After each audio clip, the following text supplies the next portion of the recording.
Bonjour, je suis Hakim L'Alam et je vous propose ma chronique du jeudi 31 août 2023.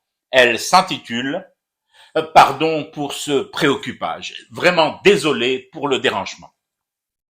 Elle exprime sa préoccupation. Ah, mais oui, faut bien lire les déclarations, les mots qui composent les déclarations et leur tonalité, basse, grave et synthé en prime. L'ONU se dit préoccupée. Par quoi l'ONU de Guterres se déclare-t-elle préoccupée? Par le bombardement lundi dernier de l'aéroport d'Alep en Syrie. Sahbi, les avions bombardiers d'Israël larguent leurs charges sur le tarmac d'un aéroport d'un pays tiers, occasionnant des dommages, entraînant eux-mêmes la mise hors de fonction de cette structure, et l'Organisation des Nations Unies est préoccupée.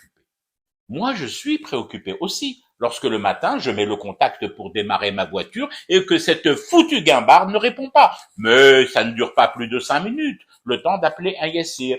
Je suis préoccupé lorsque l'antivirus sur mon ordinateur m'envoie des messages d'alerte m'annonçant la présence d'une nuée de mouches marocaines sur l'écran. Mais là aussi, ça ne dure que ce court instant que je mets pour prendre une lingette que j'imbibe généreusement de moubide et avec laquelle je nettoie tout ce merdier. Mais l'ONU préoccupée par le bombardement israélien d'un aéroport syrien.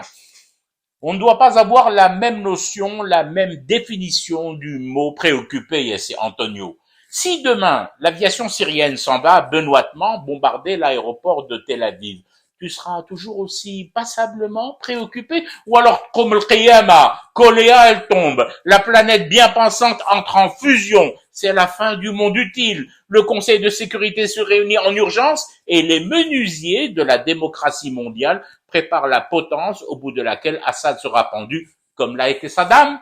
Eh oui!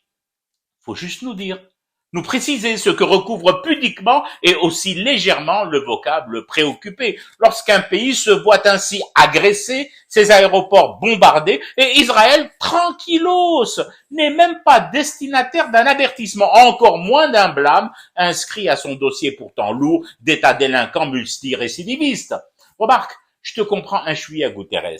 Si tu t'étais malencontreusement, maladroitement déclaré un peu plus que préoccupé, disons un brin contrarié ou alors carrément scandalisé par l'agression israélienne contre la Syrie. Alors là, pour sûr que tu aurais été traité d'antisémite, d'ennemi déclaré de la belle et exemplaire démocratie que préside le boucher Netanyahou. Et la potence, la potence, c'est pour toi qu'elle aurait été dressée dans la cour même de l'ONU, avec pendaison publique, ouverte à tout le personnel accrédité et discrédité des Nations Unies, avec en prime et en prime time, reportage diffusé en direct live par CNN et Fox News. Ah, ouais, préoccupé. Rien que ça. Tiens, moi aussi, je suis préoccupé de ma race. Tellement préoccupé que j'en double ma ration de thé pour rester éveillé à ce cauchemar préoccupant qui continue.